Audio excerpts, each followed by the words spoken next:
उत्तर प्रदेश के कुख्यात माफिया और पूर्व सांसद अतीक अहमद के परिवार से एक बार फिर दुखद खबर सामने आई है। अतीक अहमद के सबसे छोटे बेटे अबान अहमद की झांसी में एक भीषण सड़क हादसे में मौत हो गई। वह अपने बड़े भाई अली अहमद से मुलाकात करने के लिए प्रयागराज से झांसी जा रहा था। रास्ते में पुंछ थाना क्षेत्र के खिल्ली गांव के पास कार अनियंत्रित होकर डिवाइडर से टकरा गई। हादसा इतना भयानक था कि कार पूरी तरह क्षतिग्रस्त हो गई। इस दुर्घटना में अबान और उसके साथी की मौत हो गई, जबकि 3 अन्य लोग गंभीर रूप से घायल हो गए हैं। उत्तर प्रदेश के अपराध जगत में एक समय ऐसा था जब अतीक अहमद का नाम सुनकर लोग खौफ खा जाते थे।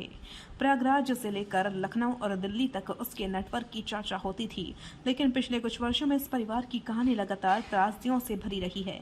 पहले उमेश पाल हत्याकांड के बाद अतीक अहमद के बेटे असद अहमद का एनकाउंटर हुआ।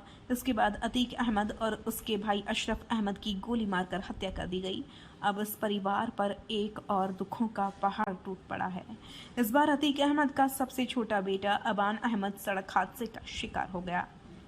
प्रारंभिक जानकारी के अनुसार अबान अहमद अपने कुछ साथियों के साथ प्रयागराज से झांसी के लिए रवाना हुआ था। उसका उद्देश्य झांसी जेल में बंद अपने बड़े भाई अली अहमद से मुलाकात करना था। बताया जा रहा है कि जैसे ही कार झांसी के पुंछ थाना क्षेत्र के खिल्ली गांव के पास पहुंची, चालक का वाहन पर नियंत्रण बिगड़ गया और कार तेज गति से डिवाइडर से जा टकराई। टक्कर इतनी जबरदस्त थी कि कार के परखच्चे उड़ गए। स्थानीय लोगों ने तुरंत राहत और बचाव कार्य शुरू किया और पुलिस को सूचना दी। कुछ ही मिनटों में पुलिस और एम्बुलेंस की टीम मौके पर पहुंच गई। पुलिस अधिकारियों के अनुसार हादसे में अबान अहमद और उसके एक साथी सोनू की मौत हो गई। 3 अन्य लोग गंभीर रूप से घायल हुए हैं। सभी घायलों को पहले सामुदायिक स्वास्थ्य केंद्र मोंठ ले जाया गया। बाद में उनकी हालत गंभीर होने पर Maharani Laxmibai Medical College Jhansi refer कर दिया गया।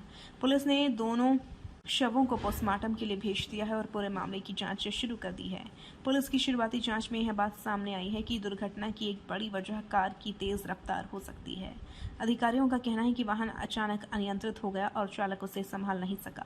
हालांकि दुर्घटना के वास्तविक कारणों का पता लगाने के लिए फोरेंसिक टीम और तकनीकी विशेषज्ञों की मदद ली जा रही है। वरिष्ठ पुलिस अधीक्षक BBGTS मूर्ति ने घटना की पुष्टि करते हुए बताया कि मामले की गहन जांच जारी है। अबान अहमद अतीक अहमद का 5वां और सबसे छोटा बेटा था। अतीक अहमद के परिवार में कुल 5 बेटे थे। उमर अहमद लखनऊ जेल में बंद, अली अहमद झांसी जेल में बंद, असद अहमद अप्रैल 2023 में पुलिस मुठभेड़ में मारा गया। अहजम परिवार के साथ रह रहा है। अबान अहमद सड़क हादसे में मौत, पहले असद फिर अतीक और अब अबान। अप्रैल 2023 में उमेश पाल हत्याकांड के आरोपी असद अहमद को झांसी में STF ने मुठभेड़ में मार गिराया था। उस समय असद के साथ उसका साथी गुलाम भी मारा गया। इसके कुछ दिनों बाद प्रयागराज के कॉलबिन अस्पताल परिसर में अतीक अहमद और उसके भाई अशरफ की गोली मारकर हत्या कर दी गई थी। इस घटना ने पूरे देश को झकझोर कर रख दिया था। अब लगभग 3 साल बाद अतीक परिवार एक बार फिर बड़े हादसे का शिकार हुआ है। जांच एजेंसियां कई महत्वपूर्ण बिंदुओं पर काम कर रही हैं। वाहन की वास्तविक गति कितनी थी? चालक की स्थिति कैसी थी? क्या तकनीकी खराबी भी हादसे की वजह बनी? दुर्घटना के समय मौसम और सड़क की स्थिति कैसी थी? क्या किसी अन्य वाहन की भी भूमिका थी? इन सभी सवालों के जवाब तलाशे जा रहे हैं। एक परिवार जिसने लगातार खोए अपने सदस्य। अतीक अहमद का परिवार पिछले कुछ वर्षों से लगातार विवादों और दुखद घटनाओं के केंद्र में रहा है। कभी यह परिवार सत्ता और अपराध की दुनिया में अपनी पकड़ के लिए जाना जाता था, लेकिन आज उसकी कहानी बिखराव, मौत और कानूनी लड़ाइयों के इर्द गिर्द घूमती दिखाई दे रही है।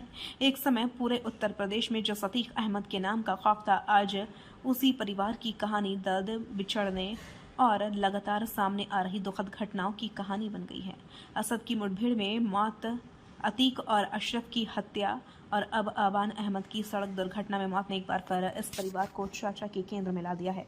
फिलहाल पुलिस पूरे मामले की जांच कर रही है और सभी पहलुओं को ध्यान में रखकर आगे की कार्रवाई की जा रही है। झांसी पुलिस मामले की जांच में जुटी हुई है, जबकि पूरे प्रदेश की निगाहें इस घटना पर टिकी हुई हैं। यह हादसा एक बार फिर इन सवालों को सामने लाता है कि तेज रफ्तार आखिर कितनी बड़ी कीमत वसूल सकती है।